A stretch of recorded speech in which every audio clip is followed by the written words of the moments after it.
E eu usei um tema, o conteúdo do Evangelho, a essência do Evangelho dentro daquilo que a gente pôde falar dentro desse texto. Agora, eu gostaria de ler a partir do versículo 13. Nós lemos da outra vez até o 12, agora eu gostaria de ler a partir do 13 até o 23.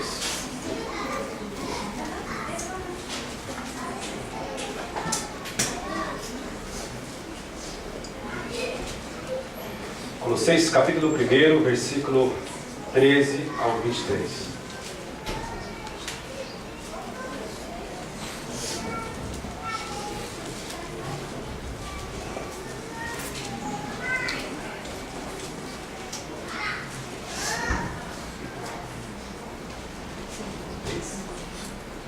Colossenses capítulo 1, versículo 13 ao 23.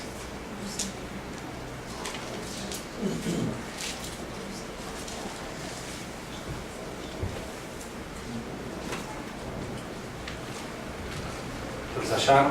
Tá jogo? Então diz assim: e ele nos tirou da potestade das trevas, do ambiente escuro, e nos transportou para o reino do Filho do seu amor, em quem nós temos a redenção pelo seu sangue, a saber, a remissão dos pecados, o qual é a imagem do Deus invisível, o primogênito de toda a criação, porque nele foram criadas todas as coisas que há nos céus e na terra, visíveis e invisíveis, sejam tronos, sejam dominações, sejam principados, sejam potestades, tudo foi criado por ele e para ele. E ele é antes de todas as coisas, e todas as coisas subsistem por ele. E ele é a cabeça do corpo da igreja, é o princípio, é o primogênito dentre os mortos, quer dizer, aquele que ressuscitou e permaneceu vivo, para que em tudo tenha preeminência do conhecimento de todas as coisas, porque foi do agrado do Pai que toda a plenitude nele habitasse, e que, havendo por ele feito a paz, pelo sangue da cruz, por meio dele reconciliar-se consigo mesmo todas as coisas, tanto as que estão na terra como as que estão nos céus. A vós também, que noutro tempo éreis estranhos, inimigos no entendimento pelas vossas obras, mas agora, contudo, vos reconciliou, trouxe-o de volta para Deus, no corpo da sua carne, pela morte, para perante ele vos apresentar santos, irrepreensíveis e inculpáveis, sem culpa, né? E se na verdade permanecerdes fundados e firmes na fé, e não vos movedes da esperança do Evangelho que tendes ouvido, o qual foi pregado a toda criatura que há debaixo dos céus, e do qual eu, Paulo, estou feito ministro. Até aí, pode se assentar. Então, recapitulando aquela parte que nós falamos outro dia, Paulo muito se alegrava e mostrava essa alegria, ou demonstrava essa alegria ao escrever essa carta, falando a respeito do amor que estava permeando, que estava direcionando, que estava vivendo este grupo, essa igreja que ficava em Colossos. E é interessante que Paulo, ele reconhece aquilo que realmente agrada ao Senhor, e ele fala que a alegria não era simplesmente por um desenvolvimento físico, mental, intelectual, mas a alegria que enchia o coração de Paulo era pelo crescimento na vida desses irmãos de Colossos. Então nós entendemos uma coisa: a alegria maior, a alegria verdadeira, a alegria que toca o coração de Deus é quando há crescimento espiritual. Não há como negarmos que existe uma certa satisfação por vermos alguém crescendo através de estudos, através de conquistas, enfim, isso é agradável. Mas isso não é suficiente no sentido daquilo que nós podemos e devemos fazer para tocar o coração de Deus. O que realmente alcança o coração de Deus é quando existe um crescimento espiritual. O que é um crescimento espiritual?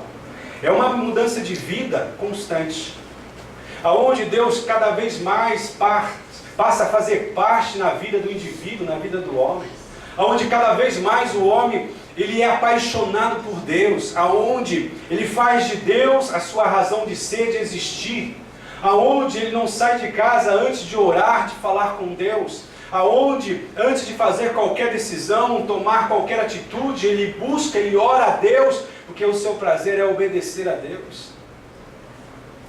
Aonde o desejo da sua carne não é mais forte do que a vontade de agradar ao Senhor. Então Paulo está dizendo, eu me alegro muito, eu que estou preso, tenho ouvido falar a respeito do testemunho de vocês. A minha alegria está baseada justamente no crescimento espiritual que vocês têm tido. E uma coisa interessante, Paulo ele fala de uma forma onde, por haver crescimento na vida dessa igreja, ele fala de uma forma onde eles poderiam entender. Aí Paulo fala, vocês têm o discernimento para perceber que em meio ao brilhar, que em meio à luz existe a participação do inimigo. Como isso, pastor? Eu quero dizer no sentido no espaço físico, aonde de repente o que se destaca é um grupo maior, ligado a Deus, pode haver alguém, pode haver uma intenção que provém do inferno. E Paulo está dizendo, eu posso falar isso para vocês, para que vocês possam entender com clareza, para que vocês discernam, para que vocês vejam que há muitos no meio de vós, que há muitos que estão ao redor de vós, que não têm a intenção de propagar o crescimento espiritual na vida de vocês, muito pelo contrário, está querendo questionar, está querendo colocar dúvidas, mas vocês têm tido esse crescimento, vocês têm conhecido o que realmente Deus tem deixado, vocês têm recebido as minhas palavras, e vocês poderão decidir o que realmente é certo, o que é correto, o que é verdadeiro. Hoje as coisas são tão tênue, é uma linha tão tênue, tão próxima aquilo que é mentira, daquilo que é verdade. Hoje as coisas são tão parecidas, né? O famoso Denorex, parece, mas não é. Muitos estão caminhando por um caminho achando que aquilo é verdadeiro, porque isso é muito parecido, pastor, é muito parecido. Mas não é. Interessante, Paulo está dizendo, eu estou orientando, eu estou falando para vocês entenderem, para vocês terem o discernimento, aonde a verdade, ela se pronuncia, ela se manifesta. E Paulo ele vai falando todas essas coisas, e ele traz justamente algo interessante, porque os ensinos errados e heréticos, ensinos que contrariam a palavra de Deus, não têm o poder de libertar, de mudar, de transformar a vida do homem. Muito pelo contrário, ele permite que o homem continue fazendo as mesmas coisas erradas, se apresentando da mesma forma como se apresentava antes de conhecer a Jesus. Não cobra mudança, não cobra não, o importante é que você tenha na tua mente, entre aspas, Jesus no coração. E a pessoa ela acaba assimilando essa mentira, vivendo de qualquer jeito, aonde achando que está servindo a Deus, mas no fundo ela está servindo um Deus que foi criado pelo homem e pela sua própria mente, pelo seu próprio conhecimento das coisas, e não consegue ver que apesar de declarar com a boca o caminho que ele palmilha, o caminho que ele anda, o caminho que ele está caminhando, está levando à perdição. É fácil. A irmã Takashi estava comentando aqui a respeito, em outras palavras, de vivemos aonde, ou da forma como Deus quer que nós vivamos, não do jeito que nós achamos que deve ser. Eu só sou crente se for do meu jeito. Eu só vou ser crente se não mexer nos meus porquinhos. Eu vou ser crente, se eu for chamado para mudar o meu jeito de agir, de pensar, eu não quero. Porque eu sei onde está o prazer, eu sei onde está a satisfação da vida. Isso é uma demonstração que o crescimento espiritual não tem acontecido na vida dessa pessoa. E automaticamente, não poderá entender com mais clareza o que Deus fala de uma forma muito simples através da sua palavra. Essa é a verdade. Esse evangelho que Paulo defende, esse evangelho que Paulo fala o seguinte: olha, eis que o convite é feito a todos. O Senhor recebe a todos do jeito que está cada um, mas Ele se nega a permitir que este continue do mesmo jeito. Não tem como. O evangelho que Paulo defende, o evangelho que Paulo prega, o evangelho que Paulo está compartilhando com esses irmãos que estavam amadurecendo na sua vida cristã, é um evangelho que está, sabe, de uma certa forma ainda insistindo com a velha mensagem da cruz. Qual é esta? Aquela que não faz acordo com o pecado para favorecer a vida do homem. Mas é um evangelho que ainda continua com poder para transformar vidas, para transformar verdadeiramente vidas.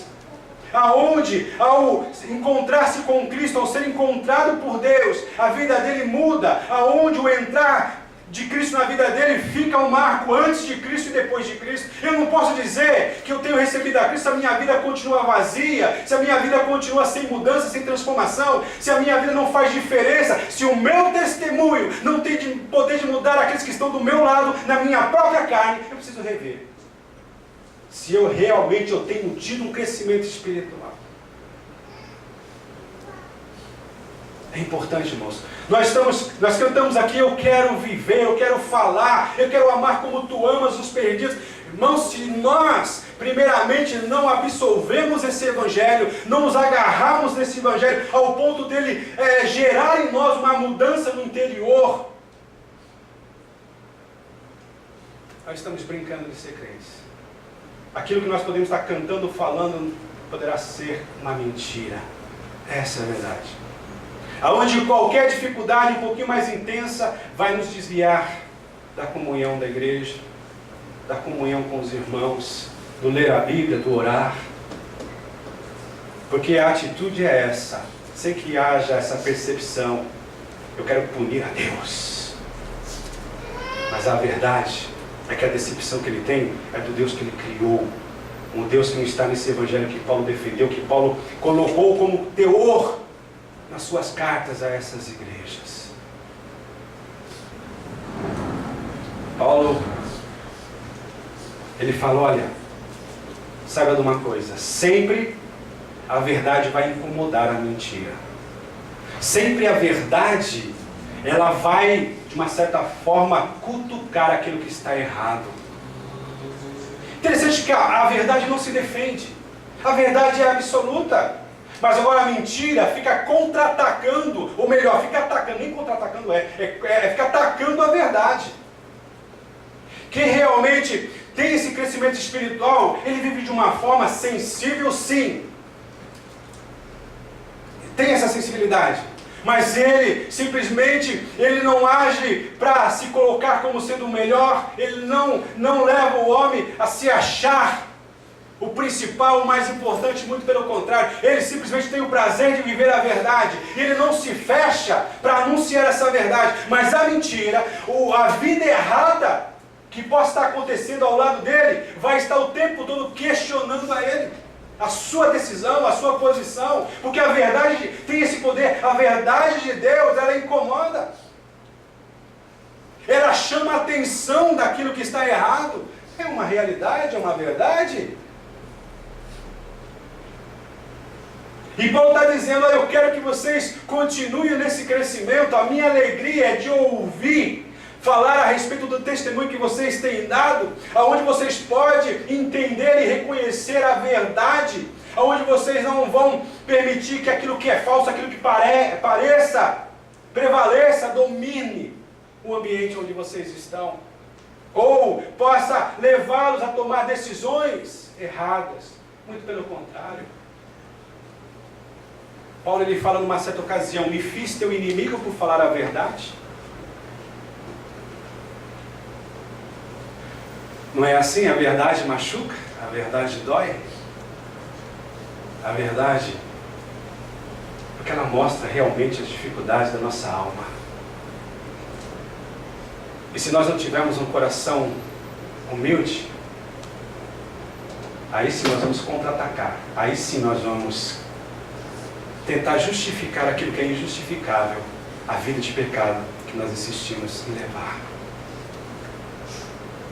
Agora, isso foi a introdução, isso foi da outra vez.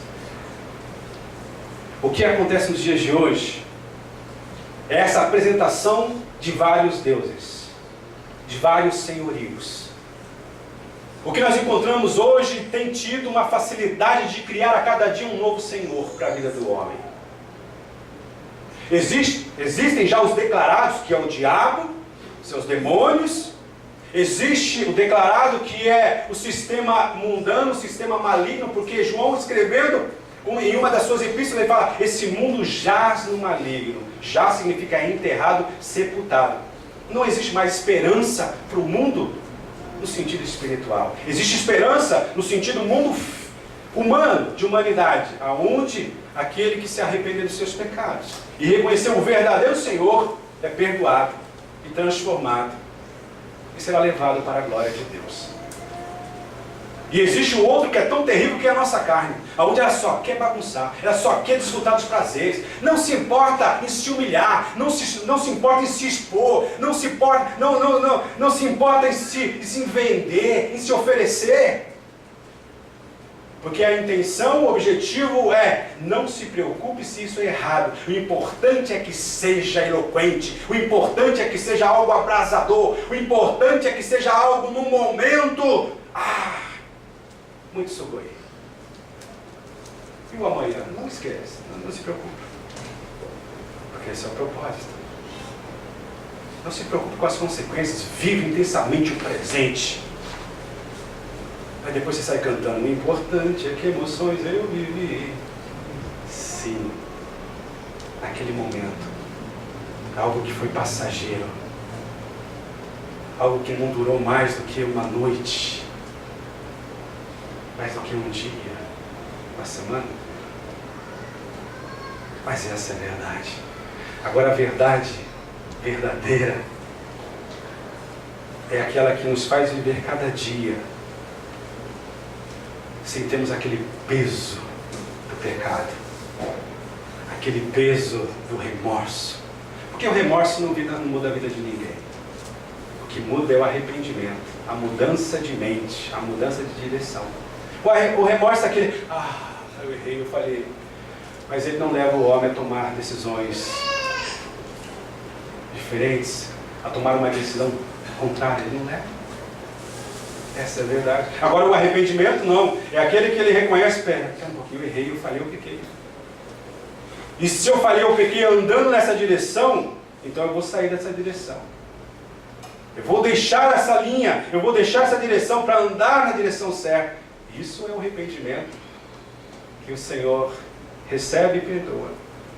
Agora, interessante que aqui nós encontramos, nessa outra parte do texto aqui, Paulo dizendo: olha, eu quero que vocês entendam que não existe muitos deuses, não existe milhares de deuses, e eu resumo: só existe um, e o seu nome é Jesus Cristo. Hoje, o que nós temos visto nessa criação, hoje um Deus na vida de alguém é o seu carro, o Deus na vida de alguém é a internet, é o seu celular. Pastor, isso é... Um Deus é o seu trabalho, você transforma aquilo a quem você dedica mais tempo da sua vida, você transforma aquilo para ser o seu Senhor.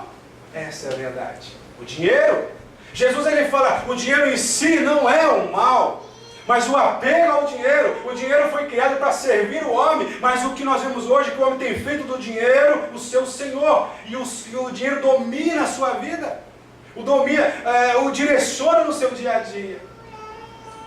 E outras coisas mais poderíamos falar que nós nos apegamos, e se nós não trouxermos essa palavra para agir na nossa vida,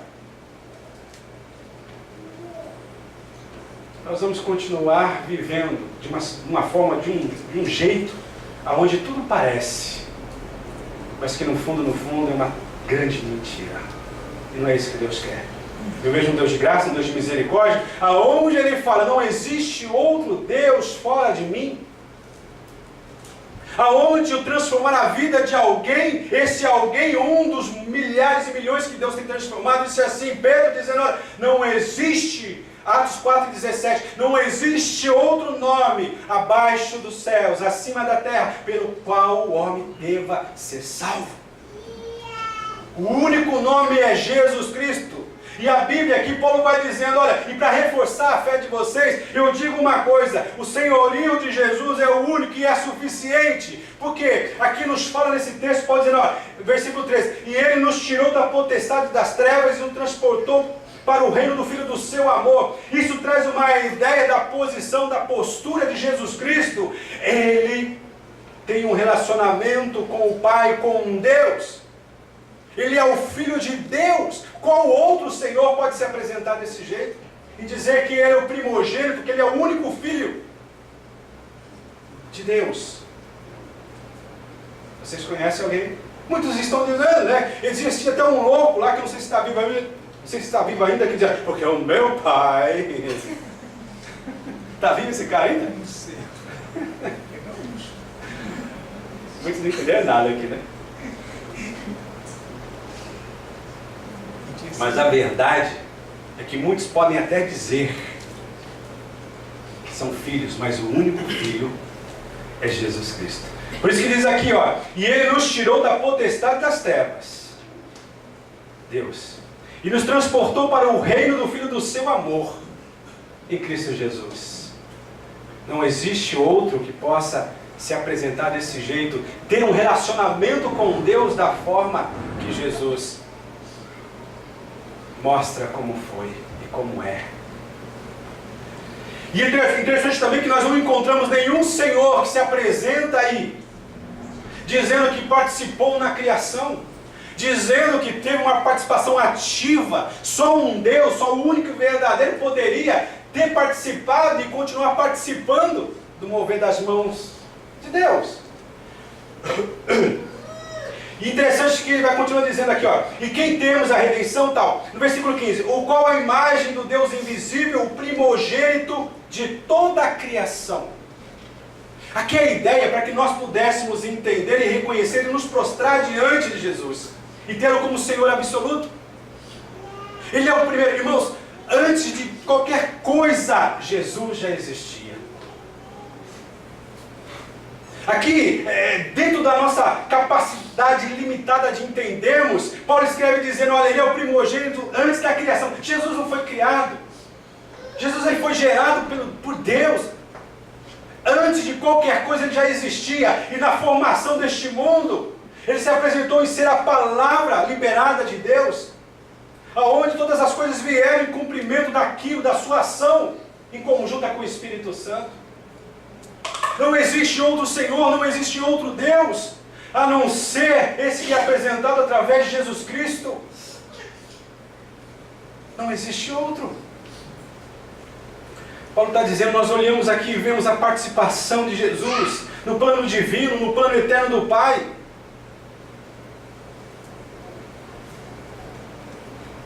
Ele é a imagem do Deus invisível. Irmãos, Ele traz uma identidade, só Ele tem. Aqueles que andaram com Ele no começo, Filipe, um dos apóstolos, disse assim para ele, olha, mostra-nos o Pai, lá em João 14, mostra-nos o Pai e isso nos basta. E Jesus disse assim, Filipinho, há tanto tempo que eu estou convosco e vocês não percebem, você não percebe que aquele que vê a mim, vê o Pai?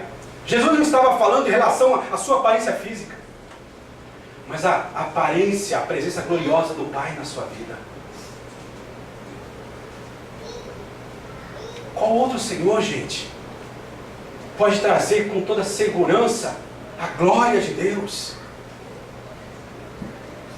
É idêntico ao Pai, é a cara do Pai, não existe outro. Paulo ele fala, olha, eu quero que vocês entendam a respeito do relacionamento dele com Deus, ele se apresentando como filho.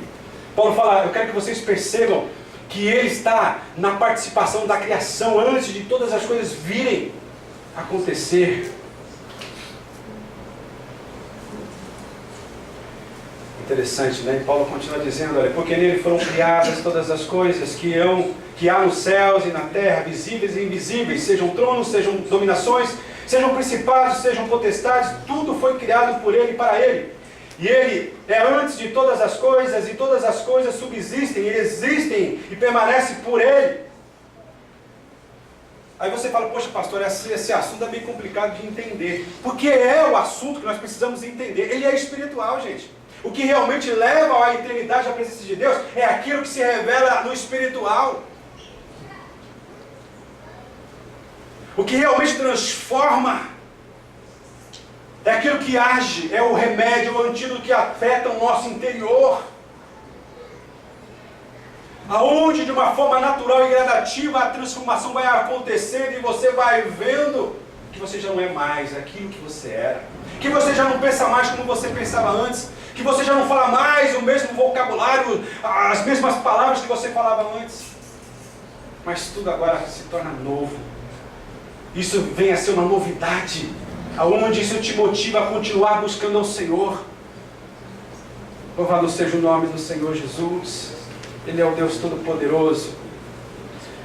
E Paulo fala, é importante que vocês continuem olhando para Jesus. Não existe outra doutrina. O que são apresentadas hoje são doutrinas construídas e feitas por homens. Homens para manter o cabresto na vida das pessoas. Ele vai e ele faz uma cartilha.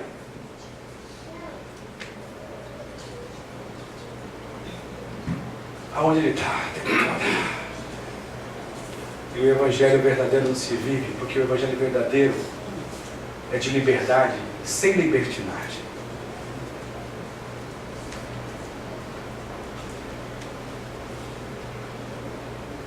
E Paulo ele continua dizendo, olha, ele criou simplesmente todo o universo.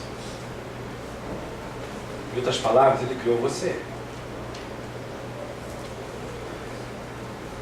Você quer se conhecer? Você quer conhecer a você? Como foi falado aqui também no início, olha o manual aqui, ó. Jesus ele revela aquilo que você é. Esse livro aqui ele contém palavras que ele se apresenta como se fosse um espelho. Você quer se ver? Você realmente quer se conhecer? Olha, leia essa palavra. Ela vai mostrar justamente o que está dentro do teu coração. Ela reflete realmente aquilo que você é. É por isso que o inimigo não quer que as pessoas leiam a Bíblia. É por isso que muitos crentes, entre aspas, não têm a disposição, não têm a vontade de ler a Bíblia. Porque sabe que quando ele ler, quando ele conhecer, ele vai ter a vida dele mudada conforme a atitude tomada. E Paulo fala, olha, não tem como apresentar ou reconhecer neste mundo um outro Senhor que tenha feito 1/1000 daquilo que esse Jesus tenha feito.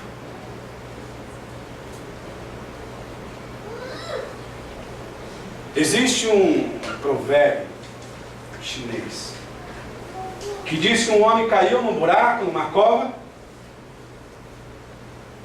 aonde ele clamando por socorro. Isso é um provérbio chinês.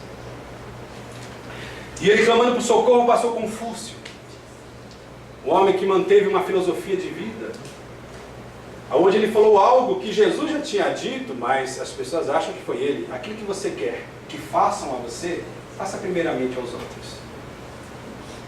E diz que ele clamou e Confúcio passou do lado e disse assim, se tivesse me ouvido não teria caído, e foi embora. Aí veio Buda. E Buda falou, olha, eu posso te ajudar se você sair daí. Aí passou Jesus e ouviu o clamor. Sem perder tempo, ele pulou lá dentro da cova. Colocou o homem sobre os seus ombros e o impulsionou para sair dali. Isso é um provérbio chinês. Se você analisar de uma forma muito simples, foi isso que Jesus fez pela humanidade. A humanidade clamava por salvação, por cura, por paz. E todas essas filosofias de vida, essas formas bonitas de se pensar, essas frases de efeito não puderam ajudar o homem a alcançar a segurança da vida eterna.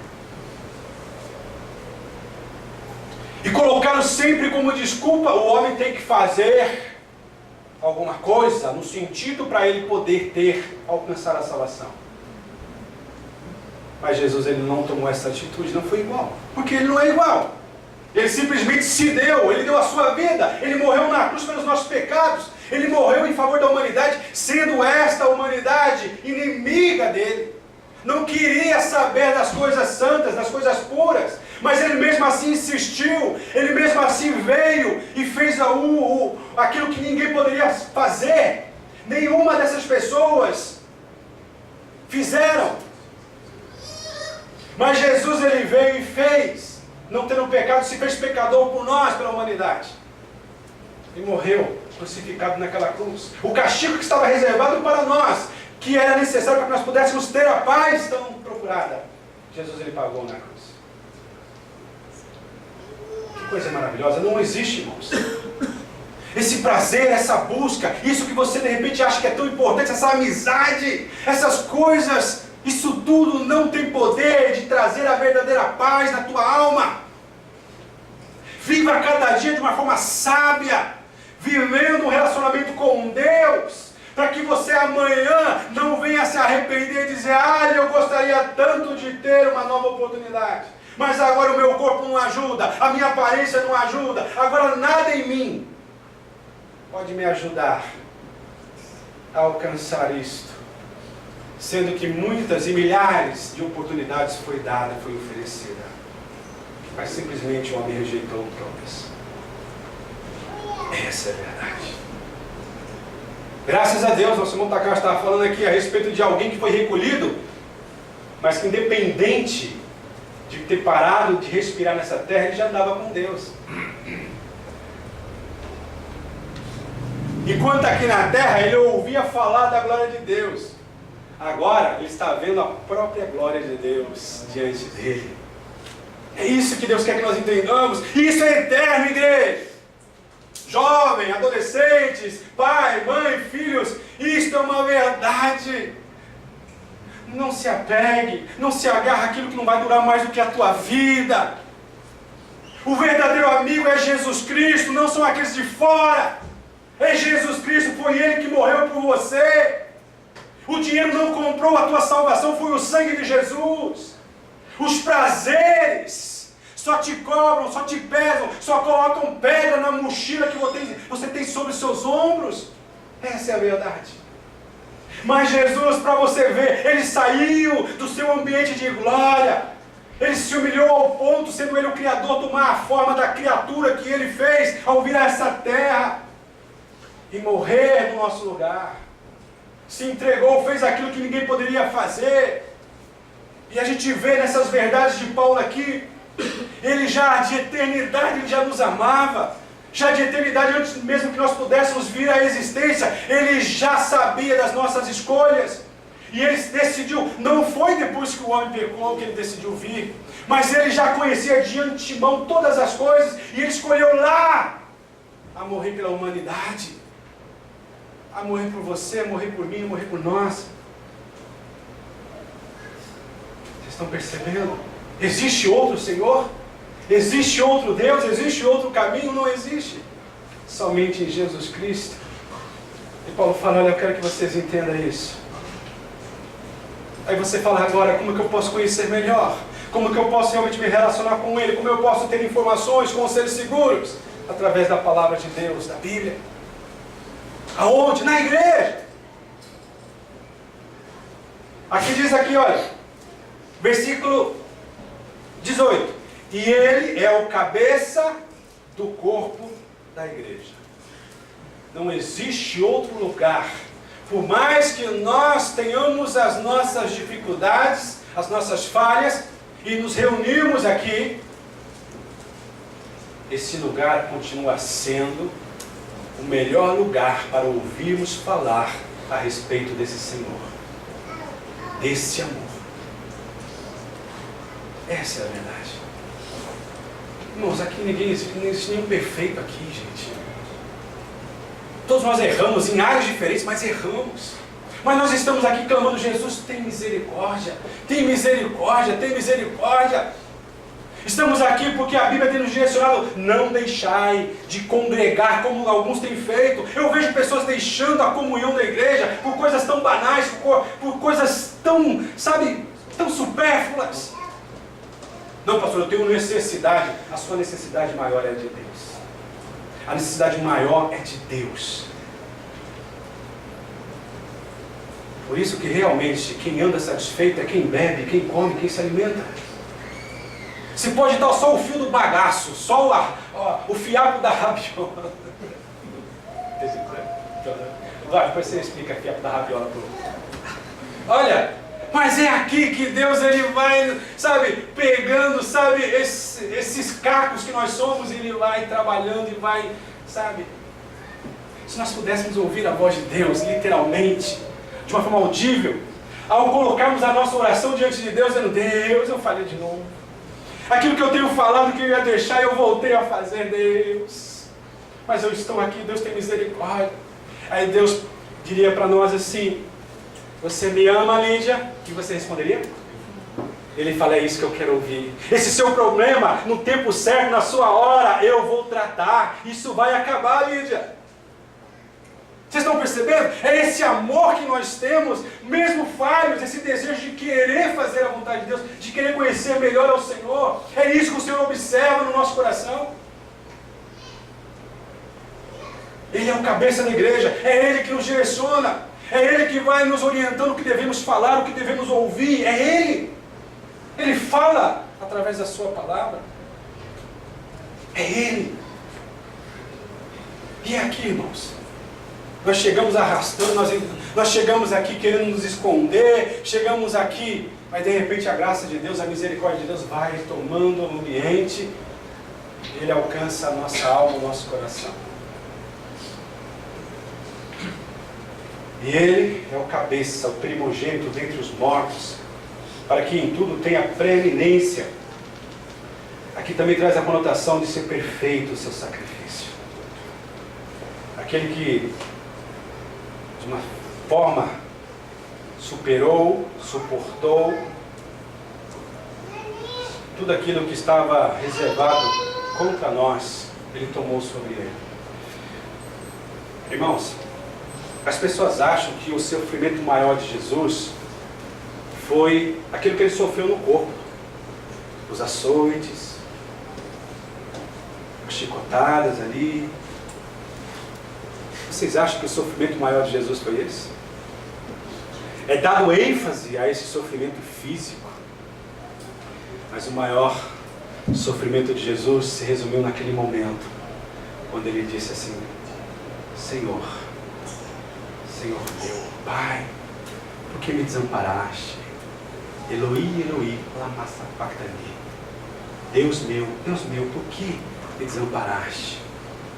Naquele momento, nós temos que perceber que Deus, apesar de todo o amor que Ele tem para com o seu Filho, Ele foi obrigado a se afastar do Filho. Não por aquilo que era o Filho em si, mas é por aquilo que seu Filho estava levando sobre Ele, os pecados de toda a humanidade. O sofrimento maior de Jesus foi viver um momento sem ter comunhão com o Pai. Tem como nós apresentarmos um outro Senhor? Tem como nós insistirmos em nos prostrarmos e servirmos um outro Senhor a não ser Jesus Cristo? Tem? Não tem. Não tem. Coisa estranha, né? Porque foi do agrado do Pai que toda a plenitude nele habitasse. E que, havendo por Ele feito a paz pelo sangue da sua cruz, por meio dele reconciliasse consigo mesmo todas as coisas, tanto as que estão na terra como as que estão nos céus. O homem distante de Deus, o homem separado de Deus, Jesus, Ele simplesmente reconciliou. Ele trouxe de volta aquele que estava perdido. Ele trouxe de volta a humanidade a Deus. É óbvio. A liberdade e a oportunidade daqueles que invocarem o nome de Jesus declará-lo como sendo o único Senhor e Salvador, possa viver com Ele. A vós também, que noutro tempo eres estranhos, inimigos no entendimento pelas vossas obras, mas agora, contudo, vos reconciliou.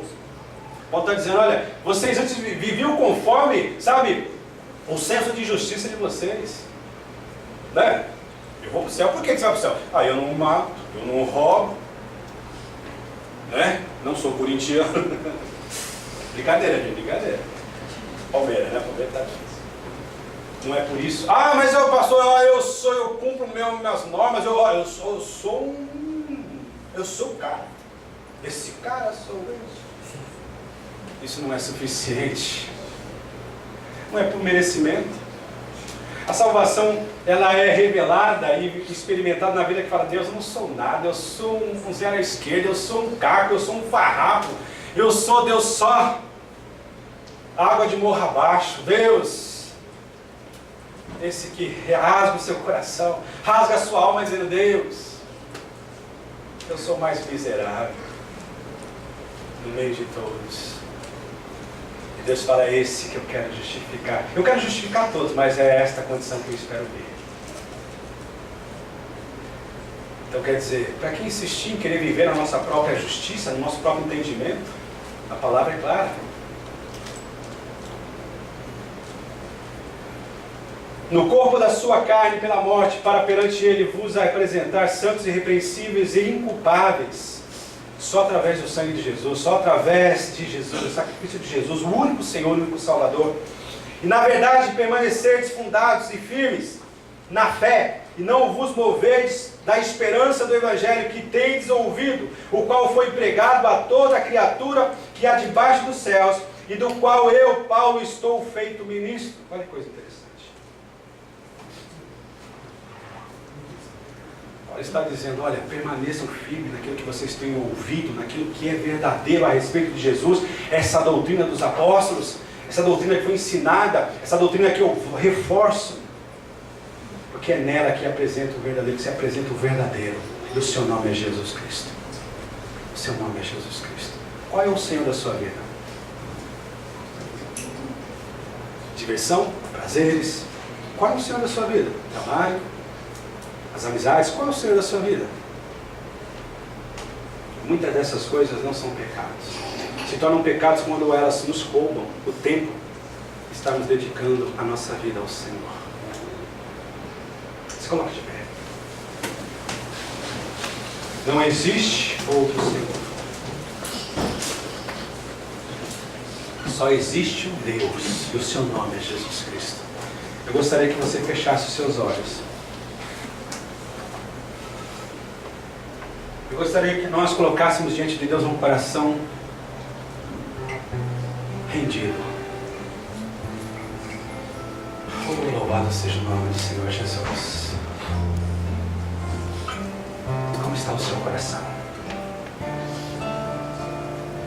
Eu gostaria que você fechasse os seus olhos. Fale para o Senhor. Fala, Deus, eu quero ser. Mas existe algo dentro de mim, existe uma coisa estranha que tem dominado a minha vida. Mas eu quero ser liberto. Eu creio no poder do teu sangue derramado na cruz. Eu quero crescer espiritualmente, eu quero deixar de ser essa criança espiritual. Senhor, cura-me dessa enfermidade espiritual. Senhor, desse apego por essas coisas. Senhor, eu quero viver aqui nessa terra uma qualidade de vida por ter a Ti, Senhor, como sendo absoluto na minha vida, Senhor. Eu não quero, Senhor, ter rapidez ou pressa de sair da Tua presença, Senhor. Deus, que eu não venha te servir por metade, incompleto, mas que eu possa te servir por completo, por inteiro, corpo, alma e espírito. Fale ao Senhor, gente. Fale ao Senhor. Eu não julgo a você, eu julgo a mim mesmo. E como essa palavra tem o poder de corrigir quando ela é recebida. De repente você pensa, eu não consigo entender isso que o pastor fala, isso que as pessoas dizem aí. Fala, Deus, me dê entendimento. Eu não consigo sentir. Eu vejo eles cantando na frente, eu vejo eles se emocionam, eles falam desse jeito. Sabe, eu quero isso, eu quero. Deus, Ele fala, eu tenho reservado para cada um. Eu me farei ser achado por aqueles que me buscam. E Ele fala, buscar-me-eis e me achareis quando me buscardes de todo o vosso coração. O que significa isso? Coração. O centro das nossas emoções, dos nossos sentimentos, das nossas escolhas. Provérbios 4:23, sobre tudo que se deve guardar, guarda o teu coração, porque é dele que proverá, que sairá saídas para a vida. Foi lido também aqui no Salmo 119, a respeito como ser livre, guardado, para não pecar contra Deus, guardando a sua palavra no coração. Escondi a tua palavra no meu coração, para não pecar contra ti. Como purificará o jovem, o experiente, a criança, o adulto, o seu caminho? Observar aqui, o sentido é de compromisso, o sentido é de abraçar, de agarrar. Deus de graça, Deus de misericórdia. Henrique, por gentileza, vem aqui à frente. Deus de misericórdia, Deus de graça, estamos aqui quebrantados, estamos aqui, Senhor, nos prostrando, Senhor, diante dessa verdade. A começar de mim, Senhor, tem misericórdia. Perdoa-me, Senhor, por muitas vezes não viver tendo a Ti como Senhor da minha vida. Algumas vezes a carne vem forte, Senhor, eu quero defender os meus direitos, as minhas razões. Perdoa-me, Senhor. Perdoa-nos, Pai, perdoa a Tua igreja, os Teus filhos. Que tenhamos no Teu coração a sensibilidade, que tenhamos realmente, Deus, aleluia, a vivência, a experiência daquilo que Tu tens separado para viver, Senhor, no nome de Jesus, no nome de Jesus. Amém, glória a Deus, que possamos mesmo botar em prática tudo isso que o Senhor tem nos ensinado, que possamos buscar mesmo